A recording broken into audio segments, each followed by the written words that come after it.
Bonjour, bienvenue à ce nouveau numéro de Parcours d'entreprise. Alors nous sommes avec le réseau GESAT, décidément on se quitte plus.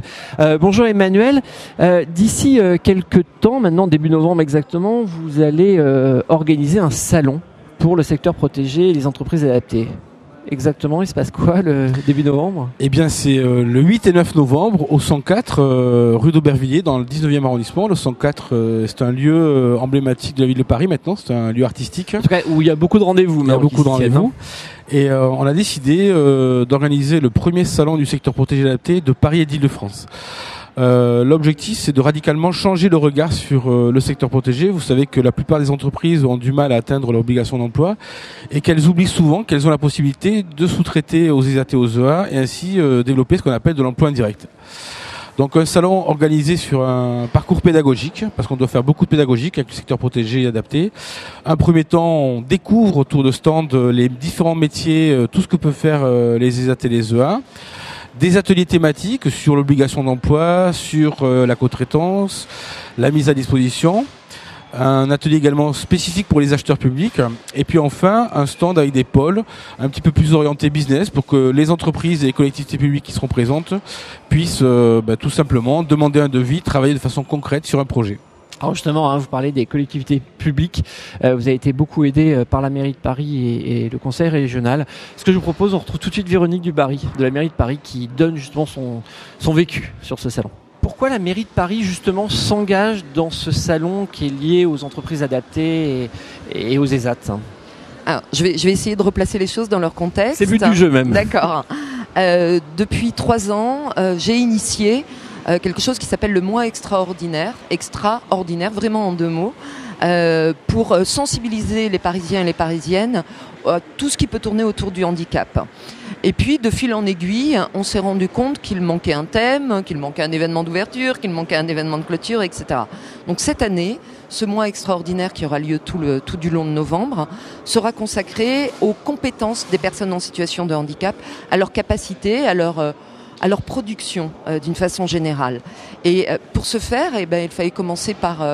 ça me paraissait tout à fait naturel de commencer par un salon du secteur protégé, sachant qu'en plus, c'était une idée qui me trottait dans la tête depuis un certain temps, puisqu'on m'a parlé à de nombreuses reprises de ce qui existe ailleurs en Europe et de ce qui n'existait pas encore en France. À savoir justement un salon de ce type qui réunit les acteurs d'un territoire, des producteurs d'un territoire. Et en l'occurrence, il s'agit bien de démontrer que les personnes en situation de handicap sont des productrices de biens et de services de qualité. Donc c'est un petit dépoussiérage. Alors, d'accord, ça c'est bien pour la présentation et surtout pour le soutien qui est fait à ces entreprises parce qu'elles en ont besoin. Mais alors, est-ce que la mairie de Paris montre l'exemple en faisant en sorte que, par exemple, dans les appels d'offres, les entreprises adaptées, les ESAT, etc., aient une place, on va dire, un petit peu privilégiée ? Ben oui. Si vous voulez, c'est un petit peu ça mon problème, c'est que... non, c'est pas un problème. C'est vous qui le dites. Parce que je comptais sur ce salon lorsque l'idée m'en est venue pour inciter les différentes directions de la ville à être elles-mêmes des actrices. Et puis depuis, il se trouve que on a organisé une direction pour que l'association des directeurs des CAT de Paris fasse la connaissance de l'ensemble des directeurs des achats. C'est intégré dans nos cahiers des charges.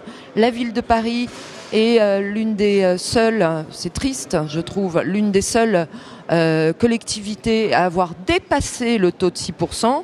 Donc, quelque part, c'est justement parce que nous sommes exemplaires que nous devons aller encore plus loin et donner à voir, pas seulement dans les salons de l'hôtel de ville, ce qu'est le secteur adapté et protégé. C'était pour moi extrêmement important. C'est une étape supplémentaire, on va dire.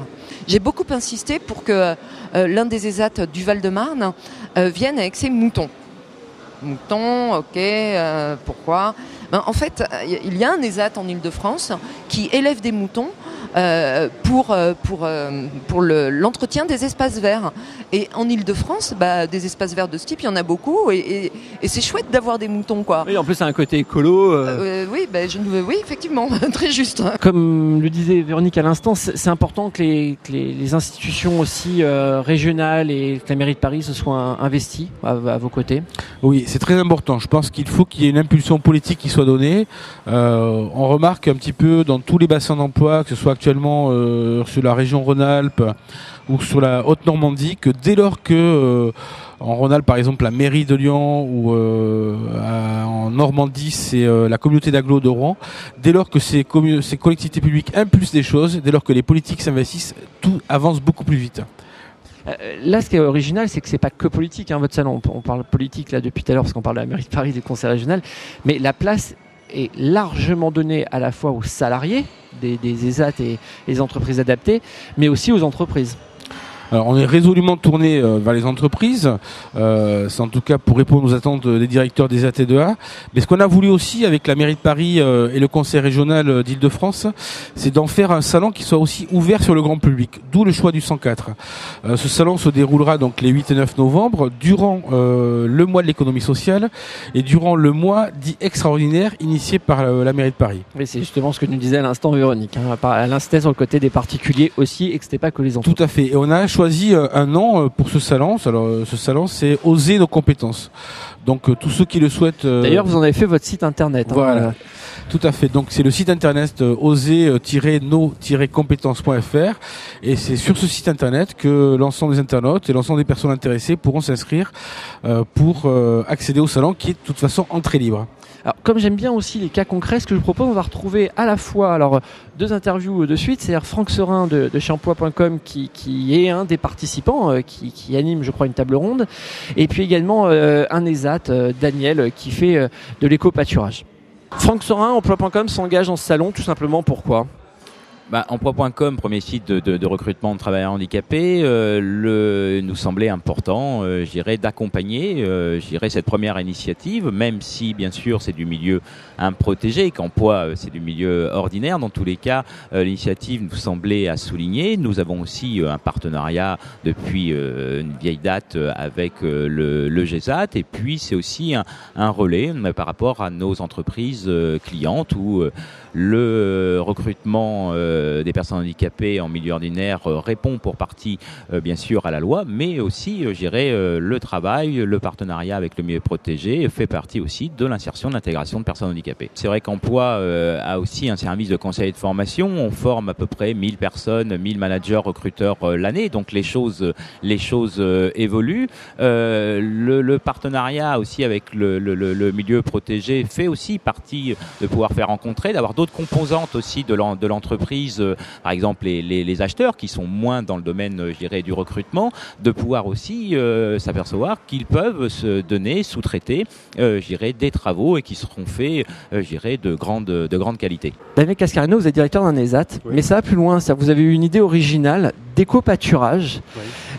Et justement, Véronique Dubarry nous en parlait, elle nous parlait de vos moutons. Est-ce que vous pouvez nous en dire plus ? Oui, alors notre établissement est situé dans le bas du département du Val-de-Marne. Nous sommes sur un site qui à l'origine était un site agricole et nous avons à l'époque produit de la rose et du maraîchage, activités qui ont été abandonnées. Mais nous avons des pâtures à aujourd'hui qui nous permettent d'avoir des animaux sur le site et de proposer dans le cadre d'une gestion différenciée des espaces verts, une activité de prestation d'éco-pâturage. Nous mettons sur des parcelles clôturées des moutons qui entretiennent les sites.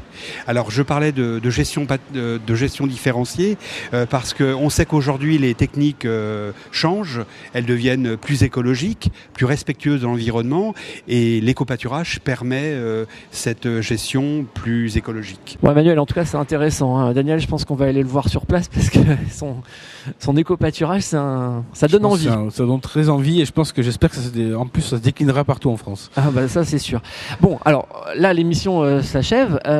On rappelle les choses, c'est au 104 Alors c'est au 104, les 8 et 9 novembre, et donc tous ceux qui veulent venir, je vous invite à venir découvrir tous les talents des travailleurs handicapés du secteur protégé adapté. Donc vous allez sur le site oser-no-compétences.fr, vous avez toutes les informations, les modalités d'accès, et donc rendez-vous les 8 et 9 novembre pour le premier salon du secteur protégé adapté de Paris et d'Île-de-France. Quoi qu'il en soit, merci de nous avoir suivis sur le www.bloghandicap.com et sur l'ensemble de nos sites partenaires. À bientôt. À très bientôt.